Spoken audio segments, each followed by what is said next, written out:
Okay, I'm over here in the second floor, and I'm looking right into the front right attic space, side attic space. This is directly underneath where we saw the couple cuts in the valley flashing from the roof. And as I sort of trace the valley flashing along, I can see underneath some of this insulation here, there's a few moisture leakage stains here, both underneath here, which is kind of right in line with the valley, as well as a few other small stains a little further back. And I don't know if the camera is going to pick it up very well here, but what I can see is a little bit of moisture staining coming in, more specifically from right here on the roof sheathing. This looks to be pretty well in line with the cuts in the valley flashing that I had noted on the roof. So with that said, repairing those little cuts in the valley flashing, as well as any of the other recommendations I had on the roof, should really help stop any water from sneaking into this area and subsequently leaking down below the insulation. Also, inside of here, I can tell that there's no insulation in the attic floor, meaning that the insulation in the rafters is kind of our only insulation source here. And with that said, there's a few small areas here that have a little bit of missing insulation in the rafter spaces that I'd consider replacing these little runs of insulation, just to really improve the energy efficiency of the home, as well as potentially stop any potential ice damming from occurring. And a lot of times you get ice damming from inadequate or missing insulation. And I can explain the way ice damming would occur, but that would be for another video. With that said, I'm going to head over here to the backside attic space. As I come to the backside attic space, I just noted that there are a couple hanging loose or damaged light fixtures here in the back closet that ought to just be resecured so no one inadvertently sticks their fingers in there and catches a shock. Also in this area, I had measured these little roof looking stains here, all of which appear to measure non-active or not leaking at this time. So back closet, just replace or repair this hanging light fixture. Come in here into the back side of the attic space. One thing I had noticed is we got a little bit of knob and tube running underneath the insulation here.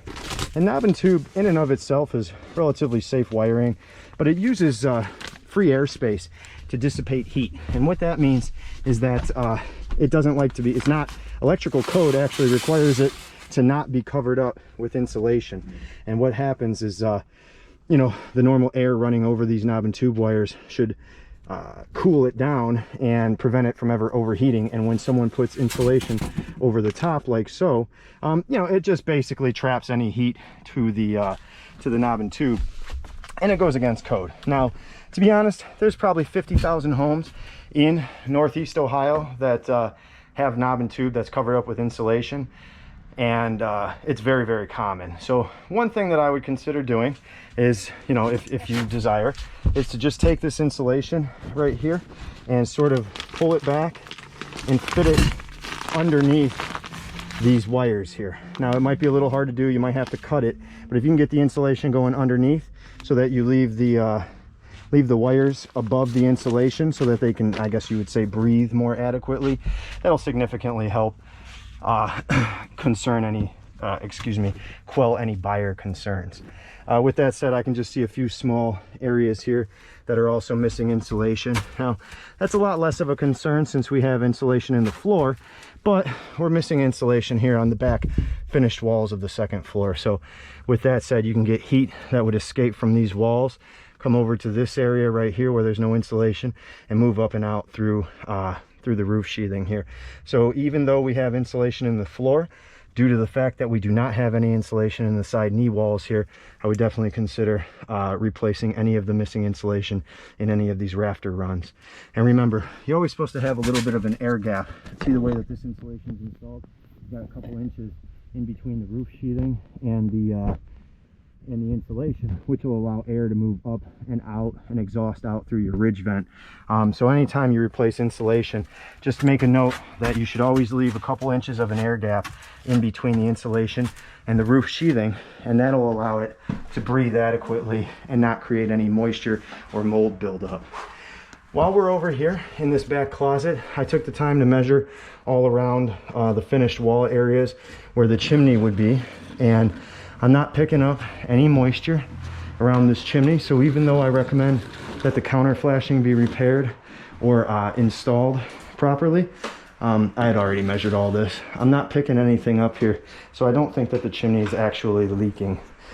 So getting to the rest of the second floor here, you know, we got a couple missing outlet covers that should just be replaced so that no one inadvertently sticks their fingers in there and catches a shock, just like I said, for the loose hanging light fixture in the back closet. Also, you know, anytime these smoke detectors start to get yellow, you know, you're really supposed to replace them every 7 to 10 years. So with that said, once we start seeing them get yellow, we say, hey, look, any old smoke detectors should be replaced, since the National Fire Prevention Association recommends every 7 to 10 years. With that said, since we have a HVAC supply duct right here, meaning that we're going to be kicking forced air, heated forced air up here, I would also install a carbon monoxide detector. Most of the time that's normal homeowner maintenance, but at the same time, it's going to be very helpful. Any sleeping levels, any bedroom areas should have carbon monoxide detectors put there whenever you have a gas burning forced air furnace. A couple other little things to note here on the second floor. We got a couple missing screens here in the front side of the home, and also here's that other torn missing screen that I had noted while I was on the exterior here. And we always recommend to repair any torn or replace any missing screens as well. So that's about going to do it here for the second floor. By the way, I saw this little stain up here. This is on underneath one of the valleys, and this measures dry as well. Doesn't appear to be actively leaking. So again, in terms of any leakage, the main thing I would consider doing is repairing that valley flashing that has the cuts in it. That's about it here for the second floor.